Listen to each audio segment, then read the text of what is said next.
ವೀಕ್ಷಕರೇ, ನೀವು ಯಾರನ್ನಾದರೂ ತುಂಬ ಇಷ್ಟಪಡುತ್ತಿದ್ದೀರಾ ಅಥವಾ ಯಾರನ್ನಾದರೂ ತುಂಬ ಪ್ರೀತಿಸುತ್ತಿದ್ದೀರಾ? ಚಿಂತಿಸಬೇಡಿ ವೀಕ್ಷಕರೇ, ಈ ವಶೀಕರಣ ಸಹಾಯದಿಂದ ಅವರನ್ನು ನಿಮ್ಮ ವಶ ಆಗುವಂತೆ ಮಾಡಿಕೊಳ್ಳಬಹುದು. ಹೌದು, ಇದು ಅತ್ಯಂತ ಶಕ್ತಿಶಾಲಿಯಾದ ಮತ್ತು ಪ್ರಭಾವಶಾಲಿಯಾದ ವಶೀಕರಣ ತಂತ್ರ ವೀಕ್ಷಕರೇ.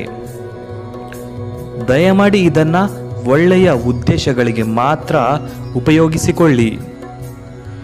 ಈ ತಂತ್ರವನ್ನು ಹೇಗೆ ಮಾಡೋದು ಅಂತ ಈ ವಿಡಿಯೋದಲ್ಲಿ ತಿಳಿಸಿಕೊಡ್ತೀವಿ. ಅದಕ್ಕೂ ಮುಂಚೆ ನೀವಿನ್ನೂ ನಮ್ಮ ಯೂಟ್ಯೂಬ್ ಚಾನಲ್ಗೆ ಸಬ್ಸ್ಕ್ರೈಬ್ ಮಾಡಿಕೊಂಡಿಲ್ಲ ಅಂದರೆ ನಮ್ಮ ಯೂಟ್ಯೂಬ್ ಚಾನಲ್ಗೆ ಸಬ್ಸ್ಕ್ರೈಬ್ ಮಾಡಿಕೊಳ್ಳಿ ವೀಕ್ಷಕರೇ. ನೋಡಿ ವೀಕ್ಷಕರೇ, ಈ ವಶೀಕರಣ ತಂತ್ರವನ್ನು ಶುಕ್ರವಾರ ಅಥವಾ ಶನಿವಾರದ ದಿವಸ ಮಾತ್ರ ಮಾಡಬೇಕಾಗುತ್ತೆ. ಮಾಡುವಂತಹ ಸಮಯ ರಾತ್ರಿ 10 ಗಂಟೆಯ ನಂತರ ಮಾಡಬೇಕಾಗುತ್ತೆ. ಮೊದಲಿಗೆ ಒಂದು ಬಿಳಿಯ ಹಾಳೆಯನ್ನು ತೆಗೆದುಕೊಳ್ಳಿ ವೀಕ್ಷಕರೇ. ಅದರ ಮೇಲೆ ಈ ವಿಡಿಯೋದಲ್ಲಿ ನಾವು ತೋರಿಸುತ್ತಿರುವಂತಹ ವಶೀಕರಣ ಮಂತ್ರವನ್ನು ನೀಟಾಗಿ ಬರೆದುಕೊಳ್ಳಿ. ಈ ವಶೀಕರಣ ಮಂತ್ರವನ್ನು ಬರೆದಾದ ನಂತರ 5 ನಿಮಿಷಗಳ ಕಾಲ ಈ ಮಂತ್ರವನ್ನು 51 ಬಾರಿ ಜಪ ಮಾಡಿಕೊಳ್ಳಬೇಕಾಗುತ್ತೆ.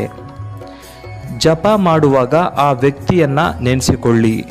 ಮುಖ್ಯವಾಗಿ ಮಂತ್ರದಲ್ಲಿ ಆಮುಖಂ ಅನ್ನೋ ಸ್ಥಳದಲ್ಲಿ ನಿಮಗೆ ಯಾರು ವಶ ಆಗಬೇಕೋ ಅವರ ಹೆಸರನ್ನು ಹೇಳಿಕೊಳ್ಳಿ. ಜಪ ಮಾಡಿದ ನಂತರ ಆ ಹಾಳೆಯಲ್ಲಿ ನಿಮಗೆ ವಶ ಆಗಬೇಕಾದವರ ಹೆಸರನ್ನು ಬರೆಯಿರಿ. ನಂತರ ಅದರ ಕೆಳಭಾಗದಲ್ಲಿ ಒಂದು ಸ್ವಸ್ತಿಕ್ ಚಿಹ್ನೆಯನ್ನು ಹಾಕಿಕೊಳ್ಳಿ. ಆ ಸ್ವಸ್ತಿಕ್ ಚಿಹ್ನೆಯ ಕೆಳಭಾಗದಲ್ಲಿ ನಿಮ್ಮ ಹೆಸರನ್ನು ಬರೆಯಿರಿ. ಹೀಗೆ ಮಾಡಿದ ನಂತರ ಆ ಹಾಳೆಯನ್ನು ನೀಟಾಗಿ ಮಡಚಿ ರಾತ್ರಿ ಮಲಗುವಾಗ ನಿಮ್ಮ ದಿಂಬಿನ ಕೆಳಗೆ ಆ ಹಾಳೆಯನ್ನು ಇಟ್ಟುಕೊಂಡು ಮಲಗಿ. ಮರುದಿನ ಬೆಳಗ್ಗೆ ಆ ಹಾಳೆಯನ್ನು ಅರಳಿ ಮರದ ಬುಡದಲ್ಲಿ ಹಾಕಿ ಬನ್ನಿ ವೀಕ್ಷಕರೇ. ಇಷ್ಟು ಕೆಲಸ ಮಾಡಿ ನೋಡಿ, ಅತಿ ಶೀಘ್ರದಲ್ಲಿ ನೀವು ಇಷ್ಟಪಡುತ್ತಿರುವಂತಹ ವ್ಯಕ್ತಿ ನಿಮ್ಮ ಜೊತೆ ಸೇರುತ್ತಾರೆ ಖಂಡಿತ.